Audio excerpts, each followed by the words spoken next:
Në mungesë të një zgjidhjeje që do t'i rikthente energjinë zonës muzeale të qytetit, kryebashkiaku i Shkodrës Lorenz Luka vazhdon të akuzojë kompaninë CES për ndarje.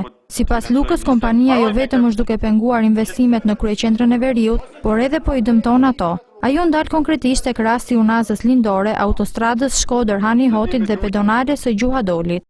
Shumë projekte në Shkodër janë bllokuar nga mungesa e investimeve të kompanisë CES. Presojmë që të financojë, pavarësisht se linjat nuk janë të Ministrisë së Transporteve, por të financojë Ministria e Transporteve për transferimin e këtyre linjave në trotuar. Linjat e tjera, në të gjitha rastet që ne kena realizuar projekte në qytetin e Shkodrës, janë absolutisht jashtë standardit që duhet të ketë një linjë e tillë. E njëjta histori paraqitet edhe në rrugën e pedonalet të Gjuhadolit. Pavarësisht akuzave nga ana e bashkisë, situata vijon të mbetet e njëjtë. Puna në disa projekte të rëndësishme për qytetin e Shkodrës është ndërprer, pasi pritet sistemimi i kabllove të tensionit të lartë. Këshilltarët e komunës Bushat në mbledhjen e radhës së këtij këshilli kanë kërkuar gjithashtu shpjegime nga CES për mungesën e furnizimit me energji elektrike. Kjo kërkesë është mbështetur edhe nga kryetari i komunës Bushat, Zef Hila.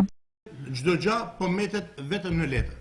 Absolutisht asnjë lloj reagimi nuk shikohet nga ana e tyre. Por gjatë gjithë kësaj periudhe, nga momenti që CES-i funksionon në Thojza, në komunën e Bushatit, unë e them të publikisht, nuk është bërë absolutisht asnjë lloj riparimit, jo investimit.